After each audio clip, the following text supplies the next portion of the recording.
Hey guys, my name's Alan Adams, and I'm coming to you on this new YouTube channel mainly because I want to bring to light some issues that I've felt near and dear to my heart the last couple of years, and I want to be able to help others and reach out to people in a different way than I've ever done it before. I'll start out by saying I've been a police officer for nearly 21 years now, and seen a lot of depression and dealing with people who've had some mental health issues, and sometimes we think that type of stuff can't happen to us, but I'm here to tell you that it can happen to anyone at any time.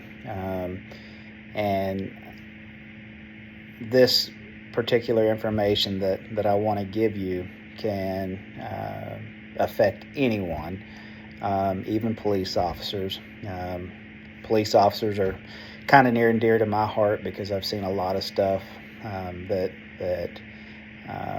has affected us, and sometimes we don't want to admit that we've been having issues with mental health. Sometimes we don't even realize that we're having it because it comes on to us so slowly. I'll say that in most people's lives, from research that I've done, about 5 or 6 traumas happen to the normal person on a daily basis, or on a lifetime, or in a lifetime. And for police officers, in a career of 20 years, we experience over 900 traumas. And so, coming from somebody that has experienced 20 years of service, I've seen a lot, done a lot, experienced a lot. And so, I'm here today to talk about mental health and getting help, and it's caused me to start looking into life and wanting to be more of a success. And I want to bring forth my life and show you guys my journey to success. And so I'll start off by saying, back in 2022, I was forced to look at myself in the mirror and see and deal with my own issues that I had. Back in 2022, I got a divorce from my wife, the love of my life at the time, and still is. But I want to bring to light some of the key issues that I should have been recognizing along the way to prevent a divorce and disconnect with my family. Luckily today all is good and well. My wife and I are back together, and we've put our family back together, but we have to look at life now a little bit differently than we did in the past, and we brought it back together for our child and for ourselves as well. But anyway, I just want to say that back in 2022, and even prior to that, back to the time my son was born, back in 2014,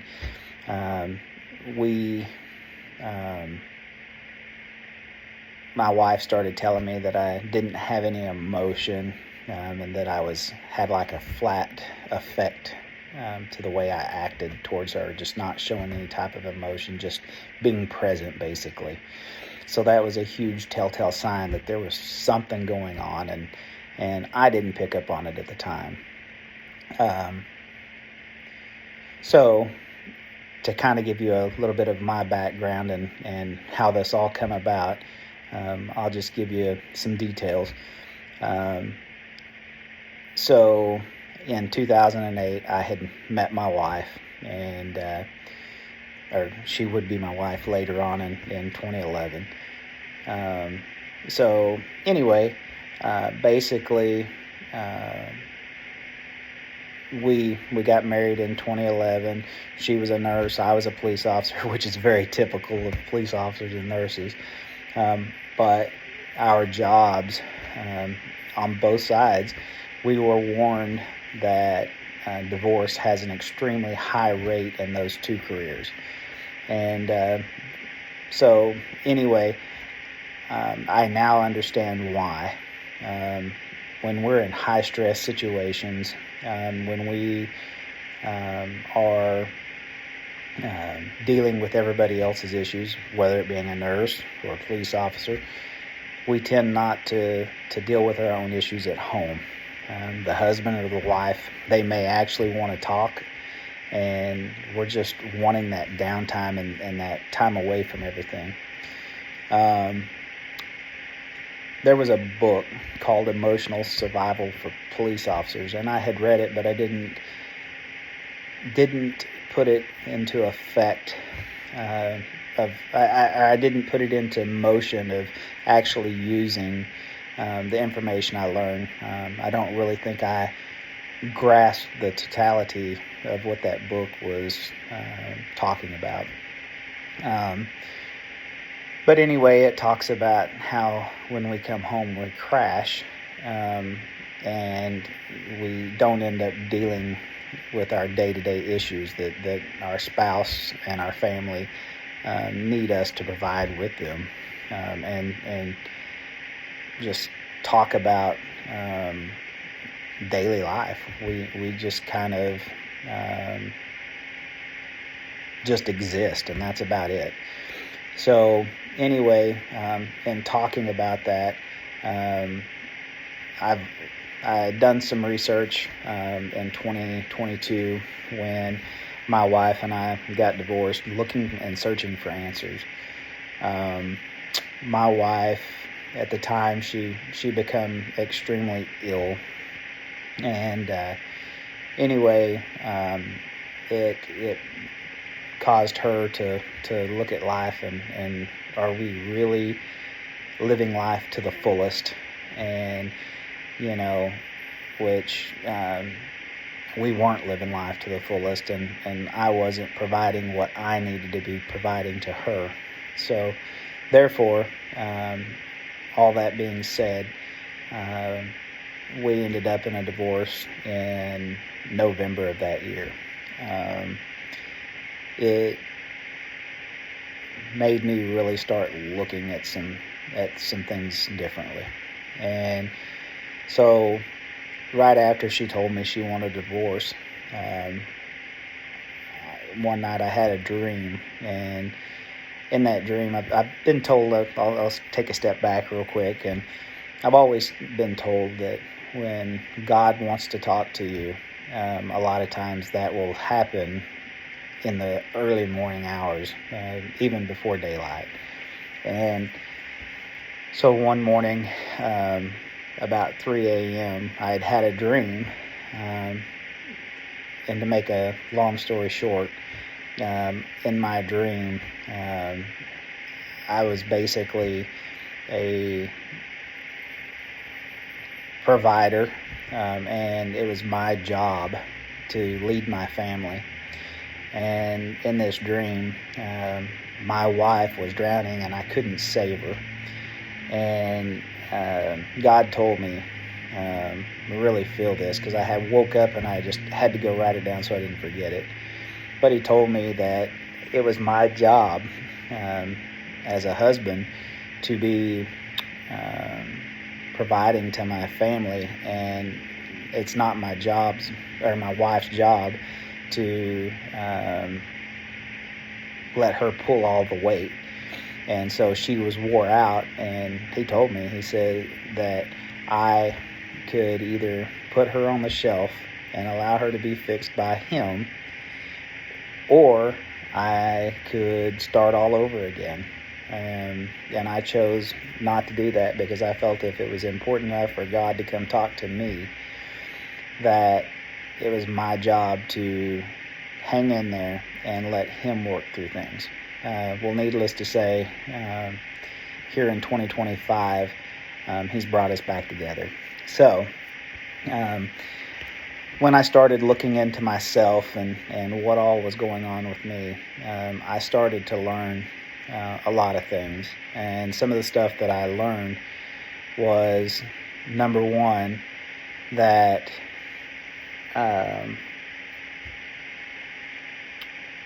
from a early childhood standpoint, I really never understood how to deal with my own emotions. And a lot of that stems from our parents' understanding of emotion. As a baby, we really only have two emotions per se. We have the fear of abandonment and the fear of falling, and that's the only two natural things that we have as a baby. Everything else is learned. And so, that being said, if our parents weren't well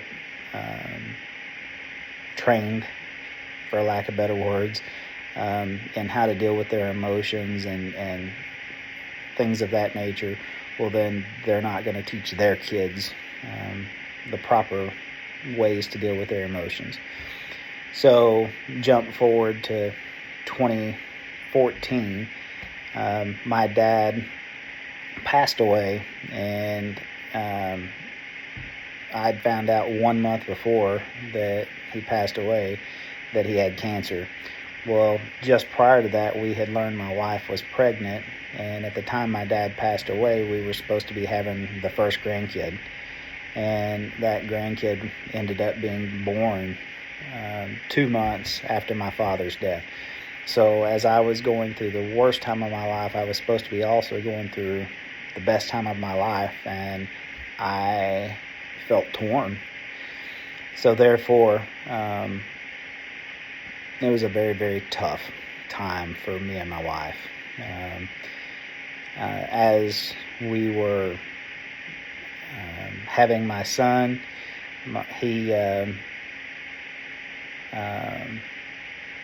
we found out after he was born he had a bicuspid aortic valve.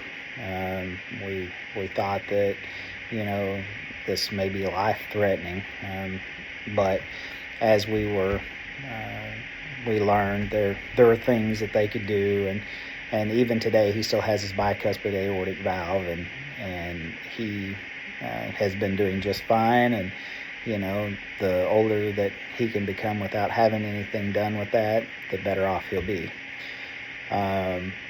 So that was another load on our plate. Just a couple of years later, my wife ended up with cancer, and so that was another stressor that we ended up having.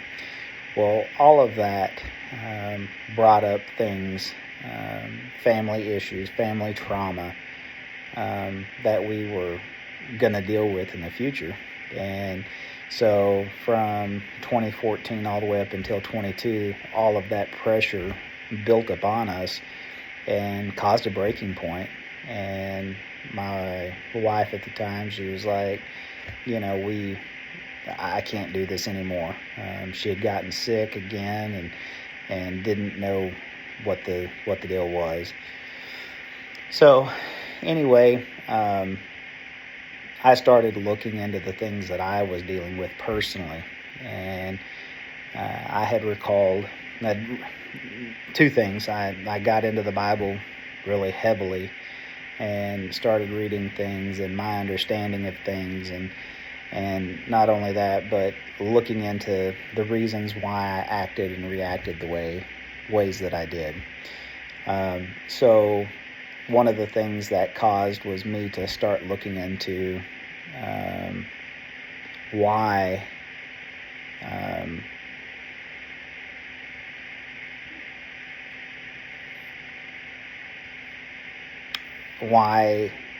I reclused, maybe is the best word that I can use, from my family.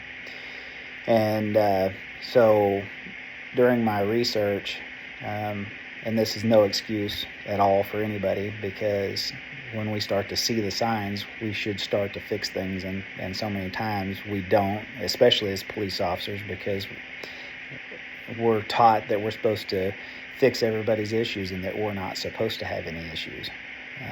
So therefore, we tend to deny our own issues. So anyway, I started doing research and learned that police officers have over 900 traumas throughout a career of 20 years. The average person has 5 to 6 in a lifetime. And so I think that every time a police officer goes to some situation where he has to see an accident scene, a murder scene, domestic violence issues between families, that stuff starts to build, and at the time we don't even realize that it's traumatic to us, but we can't show emotion. We have to be neutral in that situation. So all of that to be said, that bled over into my life, and it's so important to bring this stuff to light. Well, I'll say this too. I started researching a lot into childhood traumas that people experience, and I started comparing childhood trauma to law enforcement, their trauma. And some of the stuff I began to learn is that we go through the same types of things, and that's called fight, flight, or freeze. Well, when fight, flight, or freeze happens,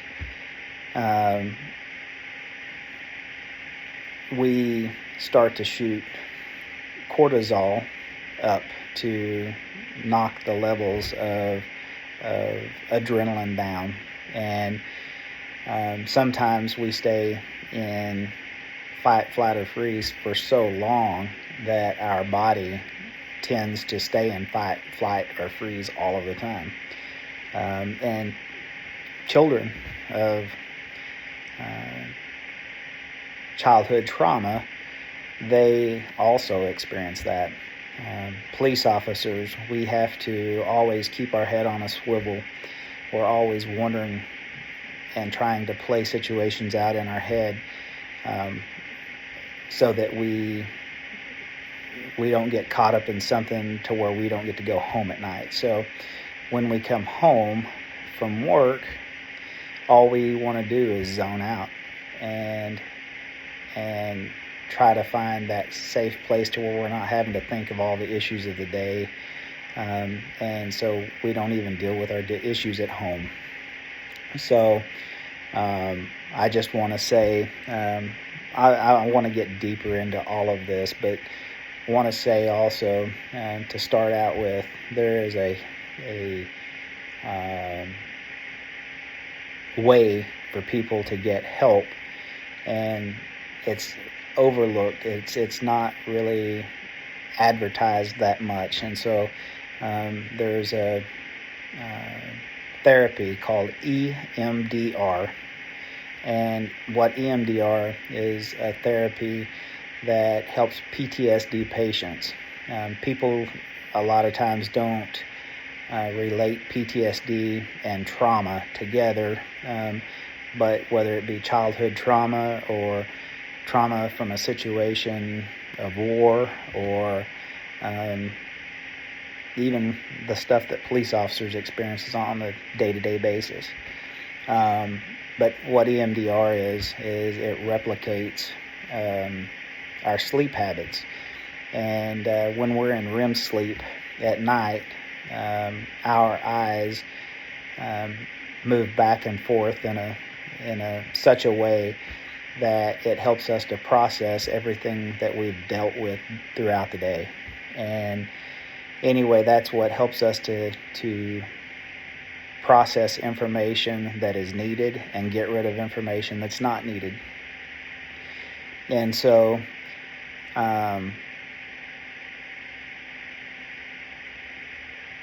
when we go in for EMDR therapy to get through our traumas, a lot of times it brings up other issues that we've dealt with in our life, and this therapy can help out with many different traumas and many different things. And a lot of times we find out that it's not just one thing, it's a lot of things that cause us to react the way we do. So with that being said, EMDR therapy, you'll go in and you'll talk to the counselor about what you're feeling, and while you're talking about it, they'll do something that causes bilateral stimulation, like paddles in your hands that vibrate, which go from right to left on each different hand, which helps process that information just like you do in REM sleep. Not only can they do that, but they have a bouncing ball that goes across the screen and will help you process it. They have many different ways to help you process it. I've got friends that I've referred that have had PTSD from the military, and they have nearly been healed of their PTSD, and just completely relieved of the trauma that they've had. And so I'm a big believer in EMDR therapy, and so it's so important for me to bring this information forth to you. I want to continue talking about mental health and stuff through my videos and the research that I've done. But I also have, in the last several months, I'm looking to be successful through stuff that I've dealt with as a child and things that I've learned along the way. I've realized that I've not been successful like I want to be, financially successful. There's been things that have held me back, but I want to go on a journey and bring you guys along with me to see where I go, and hopefully that'll be an inspiration that others can do it as well. But I just wanted to start this channel and bring light to mental health, bring light to police officers, saying, hey, it's okay to feel your feelings and to explore the world of mental health before things happen with your family. Hopefully be some preventative measures, and not only just law enforcement, but this can help anybody. So anyway, I want to bring you on my journey after retirement, what I'm planning on doing, and how I'm going to be successful in my life, and just be a positive light to others. So anyway, I hope that you will join me. I hope that you will like, share, and subscribe, and help me to help be a part of my success, and hopefully I can help you to be a success as well. So we'll talk to you the next time. Thank you.